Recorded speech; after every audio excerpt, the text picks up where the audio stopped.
Very warm welcome to this show. मैं हूं कामरान शाहिद। आज पूरा दिन जो खबरें थी पाकिस्तान में वो थी इमरान खान साहब की मुबैना तीसरी शादी के हवाले से, और उसकी तरदीद जो है फिर इमरान खान साहब ने खुद ही कर दी। लेकिन हमें बहुत सी इतलात, हमें बहुत से फीडबैक आई ट्विटर के ऊपर, सोशल मीडिया के ऊपर, और लोगों ने ये कहा कि अगर इमरान खान साहब ने इस मौके पर तीसरी शादी की तो उनकी जो धरना स्ट्रेटजी है, जो प्रोटेस्ट स्ट्रेटजी है, जो पनामा लीग का इशू है, वो बहुत पीछे चला जाएगा। और क्योंकि लोगों को पता है शेख रशीद साहब हमारे साथ मौजूद हैं, अवामी मुस्लिम लीग के सरबराह, तो लोगों ने यह भी कहा कि शेख साहब जरूर पूछेगा, क्योंकि शेख साहब जो है बराबर के पार्टनर हैं इस तमाम धरना तहरीक में, नवाज शरीफ साहब के खिलाफ पैनामा तहरीक में। तो आज का पहला सवाल वहीं स्टार्ट करूंगा। शेख साहब, बहुत वार्म वेलकम आपको शो में।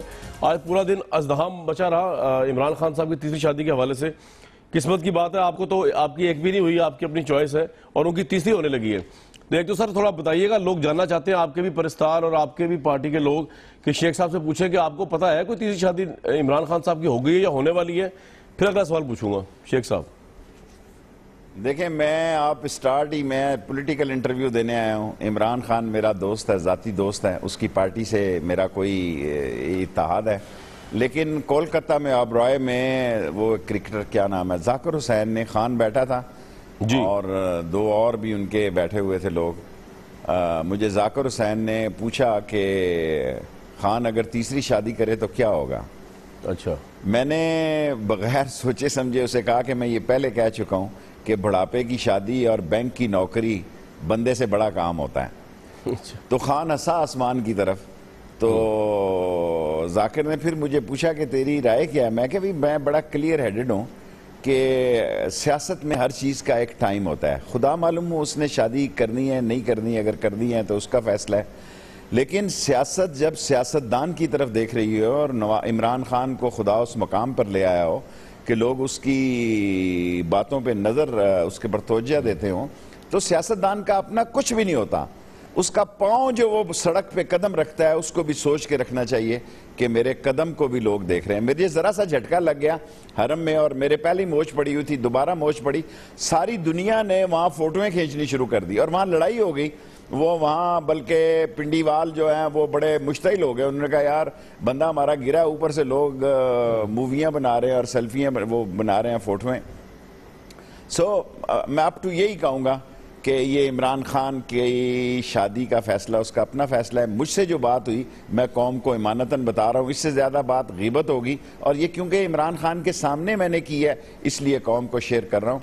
और अभी अभी मेरी जहांगीर तरीन साहब से बात हुई है, आपके इंटरव्यू से चंद मिनट पहले। मैंने उसको कहा, जहांगीर यार क्या हो रहा है, हम तो जान हथेली पे निकल के बाहर निकल रहे हैं कि चोरों हमारा मुल्क छोड़ो, हम चोरों को भगाने के लिए निकल रहे हैं, और ऐसी खबरें तो तहरीक को वाकई नुकसान पहुंचा सकती हैं। और मैं क्योंकि तरीन से या शाह महमूद से खुल के बात कर सकता हूं, सो दोनों लीडरों से मैंने बात की, क्योंकि ये उनकी मैं अगर इससे ज़्यादा बात करूंगा, मेरे ख्याल मुझे इससे ज़्यादा ना आप पूछें। मैंने जहांगीर तरीन और शाह महमूद से बात की है। मैंने कहा, मुल्क जो है 100 दिन पाकिस्तान की सियासत के अहम तरीन दिन हैं, या चोरों से जान छूट जाएगी या चोर हमें घरों में ही बंद कर देंगे, और चोर जो हैं इस मुल्क पे हमेशा के लिए मुसल्लत हो जाएंगे। और चोरों को भगाने के लिए मैंने कहा, मैंने दिन रात एक की हुई है, और मेरी कोशिश है, फर्स्ट टाइम 40 साल तक जो पीपल्स पार्टी के साथ मेरी बात नहीं बनी, मैं उसके साथ भी राब्ते में हूं, और बिलावल से मैंने खुद राब्ते किए हैं। और मेरी ये ख्वाहिश है कि यार इस मुल्क में एक हल निकले, और ये गैंग ऑफ 5 एंड तो आपको लग रहा है शादी से, इमरान खान की शादी से डैमेज होगी पैनामा के खिलाफ तहरीक, पैनामा तहरीक जो है, आपको ये लगा? आप हो सकती है, हो सकती है। अच्छा। मैं इसका इस वक्त हामी नहीं हूं, कर ले बाद में, जब कोई 100 दिनों के बाद, 2016 के बाद 17 में कर ले, उसकी जाती मसला है, ये उसकी जाती लाइफ है। लेकिन मैं इसको सपोर्ट नहीं करता। 2016 में किसी कीमत पे सपोर्ट नहीं करता। लेकिन शेख साहब कहता हूं उनके पैगाम देखते हैं। और मेरी बात सुने, सारे मुल्क के चैनल कैमरामैन इधर आ गए लाल हवेली के बाहर। ओ बाबा, उसके पास 200 मीडिया कोऑर्डिनेटर हैं, दुनिया की सारी पार्टियों के मीडिया मैन मिलाओ तो वो इमरान खान से कम बनते हैं पार्टी से। तो ऐसी बात पूछने के लिए आपने भी सवाल मुझ पे दाग दिया। कल लोग कहेंगे जी शेख साहब ये वजह नहीं है, मैं दिल की बात छुपा नहीं सकता। मेरे अर्ज सुनिए आप मेरी, आपको इसलिए नहीं पूछते कि आप नहीं, गलत स्पोक्सपर्सन किया है। आपने मेरा मूड ऑफ कर दिया। शेख साहब मेरी बात तो सुन लें, आपको इसलिए सवाल नहीं मैं पूछते। अपनी अवामी मुस्लिम लीग को लीड करता हूं। मैं तहरीक इंसाफ का स्पोक्स पर्सन नहीं हूं। तहरीक इंसाफ के दोनों बुनियादी लीडरों को, जहांगीर तरीन को और शाह महमूद, इन्हीं के 2 नंबर मेरे पास हैं। मैंने नईमुल हक को फोन करना चाहा, वो फोन नहीं लगा। मैंने दोनों को फोन किया और उनको अपने जज्बात से आगाह किया है कि this is a time of fighting and we will fight for the last bullet and the last drop of blood against these thieves जिन्होंने इस पाकिस्तान पे कब्जा किया हुआ है। शादी इमरान खान का अपना मसला है। ठीक है शेख साहब, मैं वैसे ही अगला सवाल मैं कुछ और करने लगा हूं आपसे। मैं बताऊं, आपको स्पोक्स पर्सन के तौर पे नहीं पूछते इमरान खान के, आपको इसलिए पूछते हैं कि पिछले 20 साल से आप न्यूज दे रहे हैं लोगों को ना, तो पिंडी, इस्लामाबाद और पाकिस्तान की खबर जो होती है आपके पास होती है, आपके जरा इसलिए आपसे पूछ लेते हैं। तो सिर्फ इमरान खान की बात नहीं पूछते, आपसे पूरे पाकिस्तान की बात पूछी जाती है, ऐसी बात नहीं है। तो एज अ स्पोक्स पर्सन नहीं पूछ रहे आपसे हम, तो वो तो इसलिए मैंने पूछ लिया। और दूसरा बड़ा लेजिटिमेट सवाल है कि आप बराबर के स्टेक होल्डर है ना उस तहरीक में। तो इमरान खान साहब ने लास्ट टाइम ही धरने के दौरान शादी कर ली थी और वो बहुत से लोगों के नजदीक डैमेजिंग थी, तो अब भी आप उनके साथ जा रहे हैं। तो the man is known by the company he keeps. तो सवाल तो आपसे होगा, अगर आप शादी करने जाएंगे इस मौके पे तो इमरान खान से सवाल होगा, क्योंकि आप पार्टनर है ना आपस में, आप ताहिरुल कादरी, पीपल्स पार्टी। अब इसलिए पूछा गया आपसे सवाल। हम शादियों के पार्टनर नहीं है, सियासत के पार्टनर हैं। ठीक है, अच्छा आते हैं जी, सियासत में आते हैं। शेख साहब आपका मूड ठीक कर देते हैं।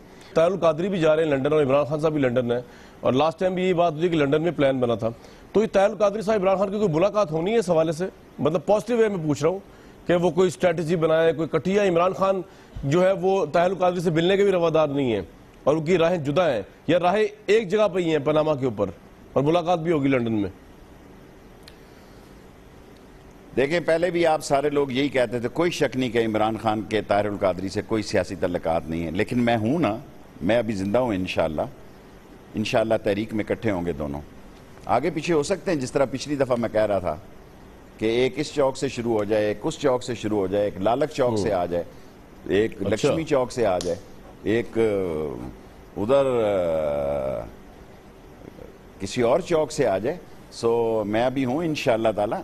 आगे पीछे हो सकता है जुमा और इतवार का फर्क, लेकिन होंगे दोनों सड़कों पे इंशाअल्लाह ताला।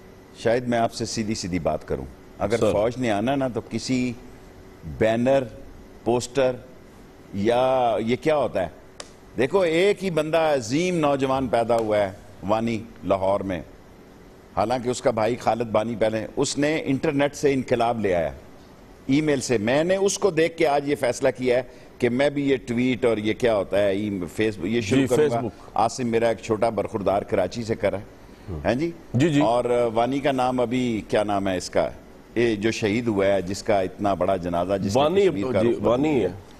तो फौजी ने बुरहान वानी, वानी तो एंड में कौम है उसकी, बुरहान वानी, अल्लाह आपका बरा। बुरहान और खालिद 2 शुहदा जो है उन्होंने रुख तब्दील कर दिया। खालिद तो कुछ महीने पहले शहीद हुआ और जिसका जनाजा 5 लाख लोगों ने पढ़ा तरलाल में। अगर फौज ने आना है, इन केस, पहले मेरी ख्वाहिश है वो ना आए।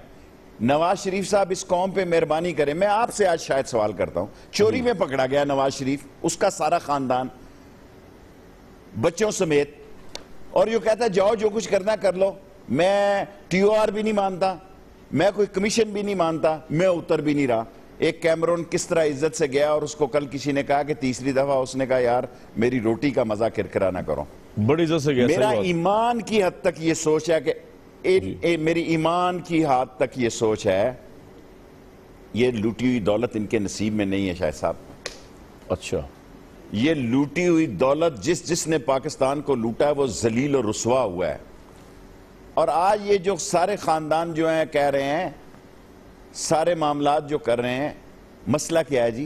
क्या आपको रोटी हजम नहीं होती? 3 दफा प्राइम मिनिस्टर रहे हैं, 6 दफा आपका भाई चीफ मिनिस्टर है। और अभी भी मैंने एक सजेशन दी है कि अगर इंटरम में खुद आ जाओ यार, पीछे हट जाओ, शहबाज आ जाए, निसार आ जाए, जहांगीर आ जाए, शाह महमूद आ जाए, असद उमर आ जाए, हत्ता कि मैं इससे आगे भी जाने के लिए तैयार हूं, तनी अपना एतजाज या कायरा या इवन मैं इशरत अलाहाबाद या फारूक सत्तार, एक सूरत हाल इस मुल्क को बचाने। ये मुल्क बड़ा हंगामा खेज हालात में दाखिल होने वाला है। मैं पागल नहीं हूं लोग मुझे पॉमिस्ट ना समझें, लोग मुझे ये ना समझें, मैं दयानतदारी से समझता हूं 2016 पाकिस्तान का क्रूशल साल है, तबाहकुन साल है, और ये 100 दिन उसमें बड़ा इंपॉर्टेंट रोल है। और नवाज शरीफ साहब को अगर ये गलतफहमी है कि ये क्या नाम है उनका जो प्रिंसिपल सेक्रेटरी है, फवाद पिंडीवाल, फवाद अगर 30 दिन नहीं 40 दिन 2 महीनों से फाइलें निकाल रहा है, अमली तौर पर इस मुल्क का प्राइम मिनिस्टर फवाद हुसैन रहा है। अगर फवाद हुसैन इस मुल्क को चला सकता है 2 महीने, तो गंगू तेली भी इस मुल्क को चला सकता है, जीरा ब्लेड भी चला सकता है, इस मुल्क को कोई बाला टोका भी चला सकता है, क्योंकि कुतरना है कौम के माशी सूरत हाल को। और एक वो मैं देखता हूं अपोजिशन कौन दाना चुकती है, मैं मैदान में हूं, मरूंगा जीऊंगा, तहरीक में खड़ा होऊंगा, मेरी एक ही सीट है नवाज शरीफ साहब, ओके, और भी 9 लोगों की सीट है, लेकिन इंशाअल्लाह अवामी मुस्लिम लीग की एक सीट वो तड़का लगाएगी कि सारी जिंदगी आप याद रखेंगे, चोरों के खिलाफ आखिरी लड़ाई लड़ेंगे, बेशक हमारी जान जाती है चली जाए। और अगर कौम आज नहीं निकलती, अगर कौम आज नहीं निकलती, यानी इन 100 दिनों में अगस्त से नहीं निकलती, फिर इस कौम को भी मेरा ख्याल है खुदा ने जजा के लिए नहीं सजा के लिए मुंतखब कर लिया, और इस सजा से आप ए कौम बच नहीं सकते। और मैं सब नौजवानों को कहता हूं, अगर आप सड़कों पे नहीं आ रहे, बैठ जाएं इस व्हाट्सएप, इस पे जो है होता है सोशल मीडिया, ईमेल और फेसबुक, और बनाएं, हैं जी, सोशल इंटरनेट पे बैठ जाएं, इनकलाब लाएं, छोड़े बड़े बड़े लीडर को। ये वानी ने देखें, एक 15 साल का बच्चा 3-4 साल में कश्मीर की सियासत बदल दी है। और ये सारे बुढ़े खोसट मेरे समेत, ये सारे 60 को क्रॉस किए हुए बुढ़े खोसट, इनका कोई टाइम नहीं है, इनका कोई टाइम नहीं है। आपका नौजवानों टाइम हो, निकलो इंटरनेट पे शुरू हो जाओ, आपके बाद अहद करो शेख रशीद के साथ, मैं कोच हूं तुम्हारा, मेरी कोई ख्वाहिश नहीं है, मैंने नहीं बनना प्राइम मिनिस्टर, 8 दफा मैं वजीर रह चुका हूं, सारी दुनिया में कोई नहीं रह चुका, खाना काबा की छत पे नमाज पढ़ चुका हूं, पाकिस्तान में 4 के अलावा किसी आदमियों ने नहीं पढ़ी, दुनिया में 34 लोगों ने, इससे ज्यादा मुझे एजाज क्या मिलेगा। मैं नौजवानों को कहता हूं, आओ आओ मेरा साथ दो, और इस मुल्क में ऐसा निजाम लाओ, इस तरह तो कोई नहीं आ सकता जी। जो ड्रग माफिया है, जो कब्जा माफिया है, जो लैंड माफिया है, जो जुआ माफिया है, वो इस मुल्क को रन करने पे आ गया। ये सारे इंडस्ट्रियलिस्ट सियासी पार्टियों को, लीडरों को क्यों चंदा देते हैं? बाद में SRO बदलवाते हैं, SRO को SROZ कर देते हैं, अप्रेजर लगवाते हैं। और इस मुल्क का क्या निजाम है, किस चीज का इंसाफ है जी? पहले बेटी से रेप हो जाता है, बेटी जल के मर जाती है, फिर SHO पहुंच जाता है, शहबाज शरीफ उसको मुअत्तल कर देता है। जाली दवाई से बंदा मर जाता है, उसके बाद जाली दवाई की जो है इन्वेस्टिगेशन शुरू हो जाती है। और जो मुल्क के मंशियात फरोशों के बड़े बड़े डीलर हैं, वो पाकिस्तान की सियासत में मुलव्वस हैं। और हम कह रहे हैं हम बड़ा कस्तनतुनिया फतह करने जा रहे हैं जी। हम पाकिस्तान को अगर बचाना चाहते हैं, फर्स्ट जिम्मेदारी नवाज शरीफ साहब की है। बाकी सियासी पार्टियां, मुझे पूरा यकीन है पीपल्स पार्टी पर। शेख साहब ये बताएं कि आपकी बातों से ये लग रहा है कि आप सिर्फ 1 अगस्त तक की डेडलाइन दे रहे हैं प्राइम मिनिस्टर को, कि 1 अगस्त तक जो है वो मान लें TOR, वरना आप नहीं जी पहली सी 10 सही, मैं तो इसी माह की 31 तारीख तक ही देता हूं। अगस्त, सितंबर और 20 अक्टूबर तक 100 दिन में आपको लगा लें आप हिसाब। मैं तो शेख हूं, मेरा तो उंगलियों में हिसाब गिना हुआ है। आपकी काउंटिंग जो है 1 और 1 2 होती है, शेख रशीद की काउंटिंग 1 और 1 11 होती है। सो मैं 100 दिनों को अहम समझ रहा हूं। और नवाज शरीफ साहब में मुझे पूरा यकीन है कि अपना फैसला नहीं बदला, वो इस मुल्क के अदारों को तबाह करके दम लेंगे। उनकी सोच को मैं समझता हूं। इस मुल्क में लोग कहते हैं आप बिलावल के साथ चले गए जी, आपने जुल्फकार अली भुट्टो से टक्कर ली, बेनजीर से ली, आसफ जरदारी से ली।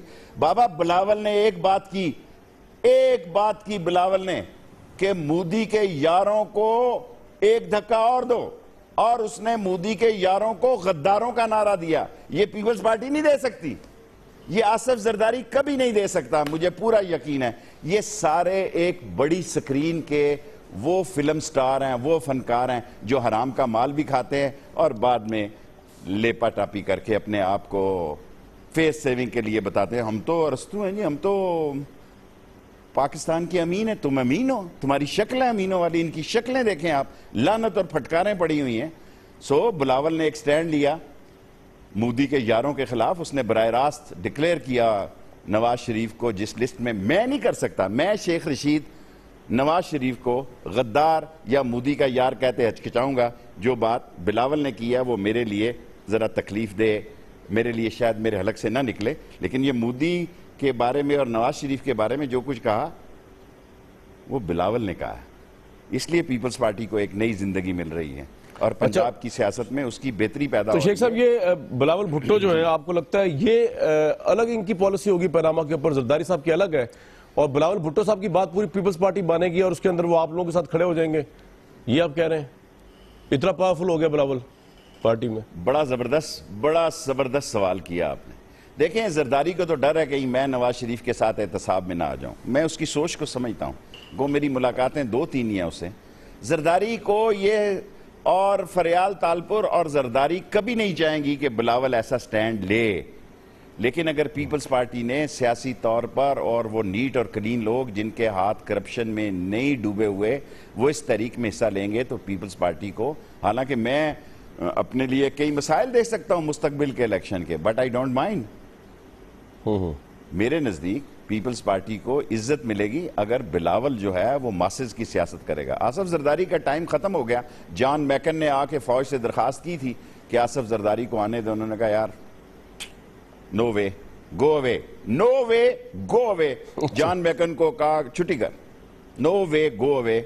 क्योंकि इन अमेरिकनों को भी जो चंदा देता है ना फंड रेजिंग में, वो एक फंक्शन और उसकी एक बात जहां जरूरत पड़े कह देते हैं।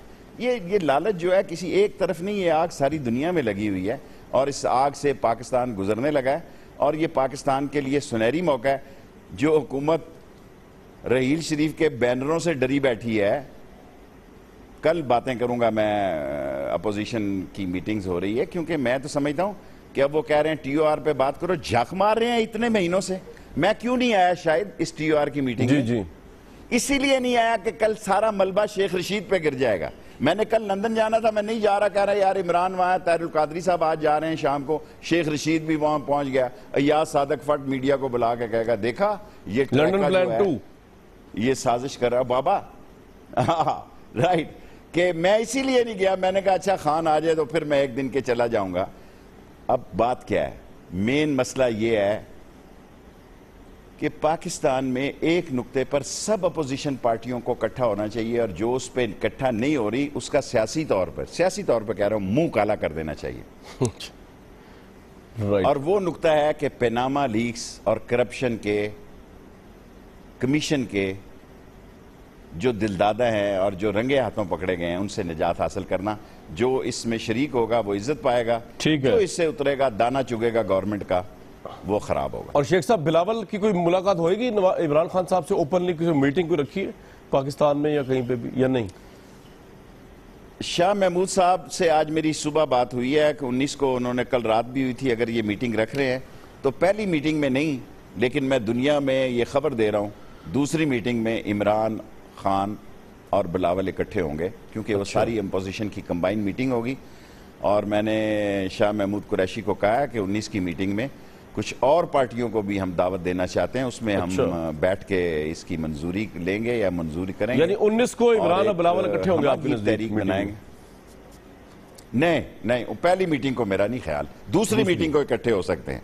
गो टीवी पे खबरें चल रही हैं, लेकिन वहां पीपल्स पार्टी होगी जी, वहां खुर्शीद शाह होगा, एतजाज एहसन होगा, कायरा होगा और पीटीआई होगी, जंगीर तरीन होगा, शाह महमूद होगा। आपकी तरह शेख साहब, इमरान खान साहब ने भी एक्सेप्ट कर लिया पीपल्स पार्टी को इस पैनामा तहरीक की वजह से या नवाज शरीफ साहब को के खिलाफ तहरीक की वजह से? क्योंकि आपको यार लिसन, सारी लोग बातें कर रहे हैं, लिसन, अगर सरे महल का नवाज शरीफ, मैंने जो सरे महल की तहरीक चलाई नवाज शरीफ साहब के कहने, मेरा बाप जानता है कि सरे महल किधर है। अच्छा, मुझे क्या पता लंदन में सरे कहां है? मैं तो ये बाबड़ा बाजार, तेली महला, लाटू महला, मैंने जो तहरीक चलाई वो ज़ाहिर है। अगर नवाज शरीफ साहब और आसफ जरदारी टोपियां बदल सकते हैं, खानसामे बदल सकते हैं और 18-19 डिनर एक दूसरे से खा सकते हैं, तो इमरान खान और बिलावल के मिलने से, शायद मैं इस मीटिंग से पहले बिलावल को मिलूं, अभी मैं कह नहीं सकता, क्या अगर वो दोनों मिल सकते हैं और भाई भाई बन सकते हैं, टोपियां बदल सकते हैं, तो अगर इमरान और अपने अपने एजेंडे पे कायम रहते हो और बिलावल अगर मिल जाते हैं तो कोई क़यामत आ जाएगी जी? कोई क़यामत नहीं आएगी जी। अपनी अपनी पार्टियां सबकी। सोलो फ्लाइट जो करेगा वो बेवकूफ होगा, कम अक्ल होगा, ज़हनी पस्ती का शिकार होगा। अगर ये सारी पार्टियां इकट्ठी निकली तो मैं आपको गारंटी देता हूं कि नवाज शरीफ 2016 में पाकिस्तान में नहीं होंगे, सियासत में नहीं होंगे। अच्छा, बड़ी इंटरेस्टिंग बात आपने बताई कि सरे महल पे जो आप फरमाया करते थे वो नवाज शरीफ साहब के कहने पे, आपके अपने पास मतलब वो जो आपको बताया करते थे आप कहते थे उसके ऊपर बोलते थे आप जो सर आज मैं आपको एक और बात बताता हूं, बड़ा बदनसीब मुल्क है, बड़ा ये क्या नाम है जो अमेरिकन एम्बेसडर था हमारा गद्दारी में, हुसैन हक्कानी, जिसपे केस था, हुसैन हक्कानी, स्टूडेंट लीडर हुसैन हक्कानी। मैं नवाज शरीफ साहब के साथ था, मेरी अंग्रेजी जरा वाजबी किस्म की है, मैं 6 का 36 वाला हूं। उस वक्त बेनजीर के खिलाफ एक ड्राफ्ट तैयार कर रहे थे नवाज शरीफ साहब। अच्छा, जब वो ड्राफ्ट तैयार किया तो 2-3 और लोग बैठे हुए थे, तो पीटर गैलब्रेथ जो है वो मुझे, पीटर गैलब्रेथ के, मैं काबे से आया हूं, खुदा को गवाह बना के कहता हूं, मैं झूठ बोलना, जिस दिन से मेरी मां मरी है मैं झूठ नहीं बोलता, इसकी मुझे बड़ी सजा मिल रही है। मैं सियासत में नाकाम इसलिए हूं कि मैंने मां के जनाजे के साथ ऐद किया कि मैं खामोश रह जाऊंगा लेकिन जहां झूठ नहीं बोलूंगा कभी भी। पीटर गैलब्रेथ हुसैन हक्कानी ने ऐसी नकल उतारी, मैंने इतनी बड़ी कसम खाई है कि दोनों कागज नवाज शरीफ ने सामने रखे, साइन की, पीटर गैलब्रेथ के जेली साइन, बेनजीर शहीद के खिलाफ मुहिम चल रही थी, उसके खिलाफ किरदार कुशी की मुहिम चल रही थी, गंदी मुहिम चल रही थी।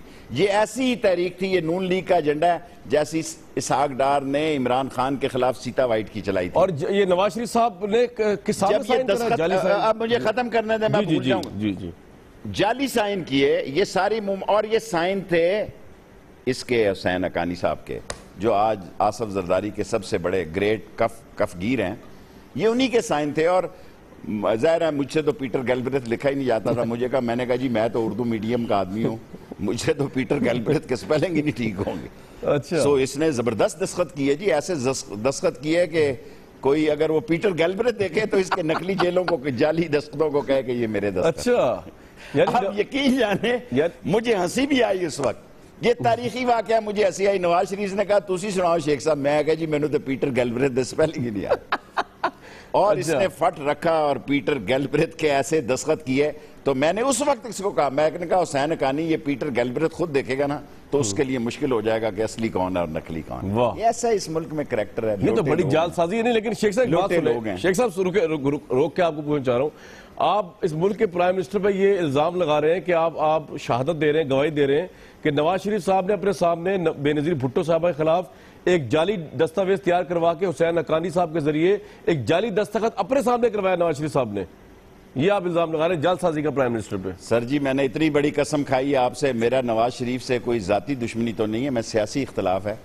हुसैन हक्कानी भी जिंदा है, मैं भी जिंदा हूँ, नवाज शरीफ साहब भी जिंदा है, उन्हें फोन करें और कहें ये गलत बात कह रहे हैं। और इस मुल्क में 2 नंबर के काम करने वाले इज्जत पाते हैं, खाना नंबर का हर 2 का आदमी इस मुल्क में मुकाम पाता है। ये बड़ी सादा कौम है, हर आदमी जो खाना नंबर 2 का है वो खाना नंबर 1 में आ जाता है, जालसाजी से दौलत इकट्ठी कर लेता है, अपने आप को इतना बिल्डअप कर लेता है, उसका इमेज इतना बड़ा हो जाता है, वो बुदा नजर आता है छोटे छोटे सियासतदानों के सामने। और ये सारे बिजनेसमैन उसी चोर को ज्यादा चंदा देते हैं जो बेसिकली चोर हो, और बाद में SRO और SROZ, और ये मैं पहले भी आपको कह चुका हूं, आपका वक्त नहीं जाया करना चाहता। सो ये मुल्क बड़ा दिलचस्प मुल्क है, इसके एक एक दिन में एक एक वाकया। शेख साहब बड़ी आपने तो दिमाग मेरा हिला के रख दिया, मुझे ब्रेक लेनी पड़ेगी, यकीन करें मेरा दिमाग हिल रहा है इस वक्त। एक तरफ मैं देखता हूँ मुल्क के दूसरे वज़ीर आज़म है, नरेंद्र मोदी के ऊपर आप जितना भी इल्जाम लगा दें, उसने ज्यादतियां की, मुसलमानों को कत्ल किया, लेकिन जालसाजी का इल्जाम जो है ये तो बहुत, मतलब जालसाजी का जुर्म जो है बहुत बड़ा जुर्म है। और दुनिया, बुश के ऊपर आप 1000 इल्जाम लगा दें कि उसने जुल्म किया इराक में, और लेकिन जालसाजी का इल्जाम तो वहां भी नहीं लगा होगा, इतने वर्ष लोगों के ऊपर भी। तो बड़ी बात है ये, मतलब मेरा तो इस दिमाग जो है ना वो बिल्कुल हुआ है डिफोकस कि आप नवाज शरीफ साहब ने ये हरकत की। अगर आप सही कह रहे हैं और आप कह रहे हैं मैं खाना काबा से होके आए और आप सच बोल रहे हैं, उसको गवाह बना के खाना काबा को, और पीटर गैलब्रेथ के जाली साइन करवाए नवाज शरीफ साहब ने बकौल शेख रशीद साहब के, अगर ऐसा हुआ तो बड़ी ज्यादती की बात है, ये तो बहुत बड़ी जालसाजी है। एक ब्रेक लेते हैं, वापस आते हैं।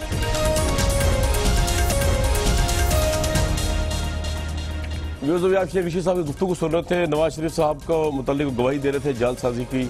और मैं अब एक और टॉपिक पे आना चाह रहा हूँ, बड़ी अजीब गरीब पाकिस्तान की सियासत के डिफरेंट वो है डायनामिक्स। आरिफ निज़ामी साहब बहुत ही रिस्पेक्टेड जर्नलिस्ट हैं और अभी नवाज शरीफ साहब से मिले भी वो। शेख साहब मैं इसलिए कोट कर रहा हूँ कि आपसे सवाल मैंने उस बुनियाद पे करना है। अभी जब वो आए तो आरिफ निज़ामी साहब मिले भी उनको, नवाज शरीफ साहब को। आरिफ निज़ामी साहब ने अपने प्रोग्राम में कहा है, आई कोट हिम, कि नवाज शरीफ साहब का ख्याल है कि आर्मी चीफ की मुद्दत मुलाजमत में तोसी नहीं होनी चाहिए, लेकिन चौधरी निसार और शहबाज शरीफ ख्याल है कि मुद्दत मुलाजमत तोसी जरूर होनी चाहिए। चौधरी निसार और शहबाज शरीफ वतन वापसी व नवाज शरीफ के साथ जो मुलाकात की, इसमें यह बात टॉप एजेंडा थी। शेख साहब आपको लगता है अभी भी ये इशू है, क्योंकि आर्मी चीफ तो पहले कह चुके हैं एक्सटेंशन नहीं लेनी, तो कोई इस तरह की बात है कि इसमें डटे हुए नवाज शरीफ साहब के मेरा ख्याल है आरफ निजामी को सुनकर हमारे भाई मुजीबुर रहमान शामी ने भी कल परसों कहा कि अगर ऐसा हो जाए तो सोचा जा सकता है। नवाज शरीफ नहीं देगा जी। देखें, मैं आज मेरे दोनों अच्छे दोस्त तल्लकाती हैं, शहबाज शरीफ और चौधरी निसार, दोनों को बुज़दिल करार देता हूं। ये मुल्क की तबाही में इन दोनों का भी हाथ है। इनको बाहर निकल आना चाहिए था। मैं महसूस करता हूं कि चौधरी निसार और शहबाज शरीफ के पीछे मुस्लिम लीग नून खड़ी हो सकती है, नवाज शरीफ के बाद और किसी के पीछे नहीं खड़ी होगी। और 50, 60, 70, 80 MNA तैयार है इस निज़ाम को बचाने के लिए। मैंने कभी निसार और शहबाज को ये इल्ज़ाम नहीं लगाया, हालांकि मैं शहबाज साहब का ज़ाती मशकूर हूँ कि उन्होंने 4 आदमी मेरे लाल हवेली पे 2-3 खुदकुश हमले हुए हैं, मुझ पे हुए हैं, मुझे 8 घंटे के लिए सिक्योरिटी यहाँ लगाते हैं, बात मामूली है, वापस भी ले लेंगे। मैं महसूस करता हूँ कि इस पाकिस्तान को बचाने की जब तारीख लिखी जाएगी तो ये लोग नवाज शरीफ के आगे बोल नहीं सकते थे। यही गलतफहमी मुशर्रफ को थी। सदर मुशर्रफ सुन रहा होगा दुबई में बैठा, मैं उसको कहता था कि शहबाज शरीफ की बात इस कान से सुनेगा, नवाज शरीफ इस कान से निकाल देगा। और वो ब्रिगेडियर जाकर जिसने इतनी काम की, नवाज शरीफ साहब को सऊदी अरब से निकालने वाला शहबाज शरीफ था। सारी गोली, सारी प्लानिंग उसने की, वो मास्टरमाइंड आदमी है। और मामलात जो होते हैं, मुज़ाकरात जिसे कहते हैं, उसमें शायद निसार इतना तेज ना हो जितना शहबाज शरीफ तेज है। उसने मैनेज किया, हालांकि वहां गए DGI और दूसरे लोग नवाज शरीफ साहब को मिलने जद्दा, लेकिन नवाज शरीफ ने उनको बाहर बैठा दिया। और जो जाकर के मरने से कुछ दिन पहले मुझे जहाज में मिले, उन्होंने कहा यार शेख रशीद, जो तू कहता है ना सच कहता था। अच्छा। सर, ये NRO की सरिश्त में लिखा था। जब मैं कौम को बताता था कि अबू धाबी में आज पहला हुआ है सेमीफाइनल, आज कौम भूल गई, कौम की यादाश्त। मैं इस पाकिस्तान में, और अरशाद हकानी साहब ने आर्टिकल लिखा कि शहीद बेनज़ीर ने कहा कि ये शेख रशीद को कौन बताता है। मुझे आसफ सदर मुशर्रफ ने ये खुद कहा कि बेनज़ीर कह रही थी कि ये शेख रशीद आपका इंफॉर्मेशन मिनिस्टर लीक करता है। मैंने कहा मैं लीक नहीं करता। जब आप दुबई महल में जाते थे तो कोटली सतिया का एक वहां कुक था महल में, वो मुझे फोन टकाता था, शेख साहब आ गए। अच्छा। और इन्होंने खुर्शीद जो हमारे फॉरेन मिनिस्टर थे उनको भी, और दुबई के एम्बेसडर को भी, नवाज मुशर्रफ ने कसूरी को भी, और उसको भी खबर नहीं होने दी दुबई के एम्बेसडर को। लेकिन अल्लाह के फजल से मुझे अंदर से महल की इतलात आ रही थी। जब सर, क्या इतला है आपके पास नवाज शरीफ साहब और आर्मी चीफ के हवाले से? क्या इतला आपके पास? लड़ाई होने जा रही है जी। अच्छा। लड़ाई होने जा रही। नवाज शरीफ के बारे में मैं बड़ा क्लियर हेड हूं। नवाज शरीफ ने ज़हन बना लिया, और जिन जिन लोगों से वो अस्पताल में मिले हैं, ये वो क्या पैगाम लेके गए, और जिन जिन अखबारी एडिटरों से नवाज शरीफ साहब मिले हैं, अगर उन्होंने उनके जहन का अंदाज़ा लगाया है तो नवाज शरीफ साहब ना लड़ाई के मूड में है, और उनका ये ख्याल है कि ऐसा नहीं हो सकता, और उनकी ख्वाहिश भी ये है कि कोई आए और उनको निकाले। और इसकी जिम्मेदारी नवाज शरीफ साहब के बाद शहबाज शरीफ और निसार के बाद भी होती है। मैंने पार्लियामेंट में कहा है, या सादे किस तरह देखने लगा, मैं दोनों में से किसी को वोट दे सकता हूं।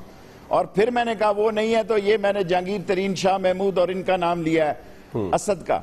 फिर मैंने नाम लिया बाद में कि यार एतजाज एहसन और कायरा भी हैं, ना हो तो चलो जी इशरत आबाद है, दूसरे लोग हैं, इवन फारूक सत्तार से भी बात मैं कर सकता हूं। लेकिन इसका हल क्या है? हल यह है कि ये 100 दिन की लड़ाई है, इसमें नवाज शरीफ जीतने अगर जा रहा है तो उसके मसाइल खत्म नहीं होंगे।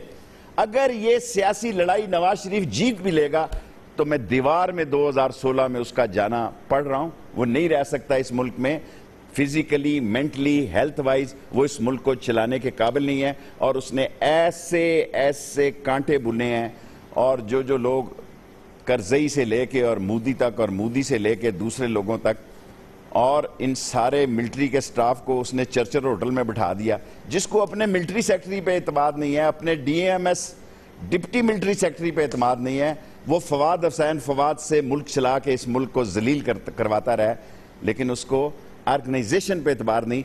जिस मुल्क के प्राइम मिनिस्टर को अपने और आज तक एक सबसे सादा सा आपा जी किस्म की चीफ ऑफ स्टाफ था जनरल करामत साहब, उसके साथ नवाज शरीफ साहब की नहीं बन सके। वो ऐसा चीफ ऑफ आर्मी स्टाफ था, मैंने कभी सोचा ही नहीं था कि ये जिंदगी में वो जो खाना बनाने वाली आती है, क्या कहते हैं उसको, आपा जुबैदा। हाँ, मैं समझता था ये जो भी है कि ये जनरल करामत के बारे में ये राय थी मेरे कि यार ये तो वैसे ही आपा जुबैदा टाइप का जनरल है। उसके साथ नवाज शरीफ की नहीं बनी। आसिफ जंजुआ के साथ कैसे बनती? मुशर्रफ को मेरी कुल कमिटमेंट है, मैंने मुशर्रफ से ये बात पूछी, उसने कहा शेख रशीद, प्लानिंग मेरी थोड़ी बहुत ज़हन में थी क्योंकि ये मजबूर मुझे कर रहा था, मैं जाना नहीं चाहता था। This is coated by president Musharraf. उसने कहा नवाज शरीफ ने जब मुझे मजबूर करके भेजा श्रीलंका कहाँ, तो फिर मैंने सोचा ये मस्ती ना हो पीछे से, इसलिए मैंने थोड़े बहुत सोचा, और अगर मुझसे मस्ती ना करता तो मैं ऐसे मूड में नहीं था। और अभी भी मस्ती होने जा रही है। नवाज शरीफ साहब देखें कब है जी जॉइंट चीफ ऑफ स्टाफ की रिटायरमेंट 8 नवंबर को, लेकिन नवंबर में ही आई थिंक। मुझे पूरा यकीन है कि ये दोनों की रिटायरमेंट का ऐलान जो है वक्त से पहले नहीं ये कर सकते। वक्त से पहले करेंगे तो शाम को बोरिया बिस्तर इनका बंद हो जाएगा। और अगर ये कोई लड़ाई करने के मूड में निकालें अपने एमएनए को, आधे से ज्यादा एमएनए फिक्रमंद हैं। इलेक्शन लड़ना मजाक नहीं होता शायद साहब। जी जी। इतना बड़ा ईदी अजीम इंसान था जिसके बारे में मैंने जब कौम से जिस दिन वो मरा, मैंने कहा काश इसकी आंखें नवाज शरीफ के को अतिया में दे दी जाएं। लोगों ने मेरा मजाक उड़ाया। मेरा मतलब ये नहीं था किसी की मौत वाक़या हो जाए, मैं सियासी बात कर रहा था। इतना बड़ा इंसान मरा है, कौम ने उसको 700 वोटें नहीं दी जी। वो जख्म लेके मर गया होगा। 2 इलेक्शन लड़े उसने, 1000 को उसने टच नहीं किया। ये तमाशबीन कौम है जो माल बनाती है, माल खाती है, और इस तमाशबीन कौम के लिए 100 दिन है। और नौजवानों निकलो, हिम्मत करो, हिम्मत करो। अच्छा शेख साहब ये बताएं, इंशाल्लाह आपकी कामयाबी का रोज खिताब कर रहा हूं कौम से, आपकी कामयाबी का तमाम नौजवानों को ये एडवाइस कर रहा हूं कि मेरी बात को शाम को प्रोग्राम में सुने, बैठ जाए इंटरनेट पे और वानी की तरह इस मुल्क में इनकलाब ले आए। एक 15 साल का बच्चा 5 साल में 20-21 साल की उम्र में कश्मीर की काया पलट के रख सकता है। आप में भी सारी वो सलाहियतें मौजूद हैं। इंशाल्लाह मैं भी सीखूंगा अब ट्वीट करना, और जब मैं ट्वीट करूंगा तो कौम सारी इंशाल्लाह मेरे ट्वीट को सुनेगी। 10-15 दिन लूंगा सीखने में, ये ना हो ट्वीट ही गलत हो जाए और गले पड़ जाए। शेख साहब आपकी कामयाबी का मेयार क्या होगा? कोई तीसरी फोर्स आगे आएगी और प्राइम मिनिस्टर को खुदा न खास्ता फारिग करेगी, या आप मजबूर कर देंगे नवाज शरीफ साहब को सीट छोड़ने पे? और जितने वो जिद्दी हैं आपने बताया, वो सीट तो नहीं छोड़ेंगे, तो फिर आपकी कामयाबी का पैमाना क्या है इस 100 दिनों की कामयाबी का? देखें जी, इतने भी जिद्दी नहीं है। बड़े लीडरों को करीब से जानता हूं मैं, बड़े लीडरों को बड़े करीब से जानता हूं। ये ऐसे ही शमशमा बनाते हैं, दबदबा बनाते हैं, अंदर से बड़े बुज़दिल होते हैं। मैं उनके साथ 3-4 दफ़ा वजीर रहा हूं, मुझे पता है जितने बहादुर होते हैं, और मैं सारे लीडरों से वाकिफ़ हूँ कितने बहादुर हैं। गरीब का बेटा बहादुर होता है, याद रखना, चाहे फौज में हो, ब्यूरोक्रेट में हो, सियासत में हो, हमेशा गरीब का बेटा बहादुर होगा। वो अपनी इज्जत को और अपने बात को अपनी जान से ज़्यादा अहमियत देता है। ये बड़े लोग ऐसे ही शमशमा किस्म के होते हैं, मीडिया ओरिएंटेड लोग, जितने 10 दिन किले में नहीं रह सके और माफी नामे पे साइन किए। हमने इस सोफे के नीचे से कलाशनकोफ में 7 साल कैद लीजी, माँ का जनाजा छोड़ा। हमारे पास तो थी माँ, हमने 7 साल में से 3 साल कैद भावलपुर के, वहां हमने तो नहीं चीखें मारी मर गए जी, बर्फ नहीं मिलती थी वहां, जनाब अली एसी नहीं था और वहां बड़ी गर्मी थी। आप अंदाजा करें भावलपुर की गर्मी, 3-3.5 साल कैद काटनी 7 साल कैद में से। और मैं खुद जेल में था कि एक आवारा किस्म की कलाशनकोफ निकली। कल ये कहे यहां से 2 दर्जन ग्रेनेड निकले हैं, तो फिर क्या हो सकता है जी। सो हौसले की बात है। ये बुज़दिल लोग हैं सर जी, और शहबाज शरीफ यकीनन इन्हें समझाता होगा, निसार इन्हें समझाता होगा, पर इनकी समझ से वो ऊपर वाला काम है, वो नहीं समझेंगे और वो ज़हन बना के आए हैं। अगर यहाँ बैंकॉक के शोले हुए तो 1 अगस्त से लेके मैं कह रहा हूं 20 अक्टूबर तक, अगस्त, सितंबर, अक्टूबर, यहां फिर बैंकॉक के शोले भी होंगे। और ये जो आदमी नवाज शरीफ समझते हैं कि इनके साथ खड़ा होगा, ये अवाम की राय देख रहे हैं। राइट, ये अवाम की राय देख रहे हैं। और जिस दिन अवाम सड़कों पे आए, आप देखें कीड़ियों की तरह आ जाएंगे। और अगर ना आए तो फिर राह पे आ जाने, अल्लाह खैर वहां पे आ जाने, फिर और वहां पे आ जाने, फिर इनकी बात। शेख साहब, ये लाहौर में फोकस होगा आपकी दफा सियासी हंगामे का? देखें, अभी तो हंगामा नहीं हम करना चाहते जी। हंगामा ये दूर ले जाएगा बात को। हम इख्तिजाज करना चाहते हैं।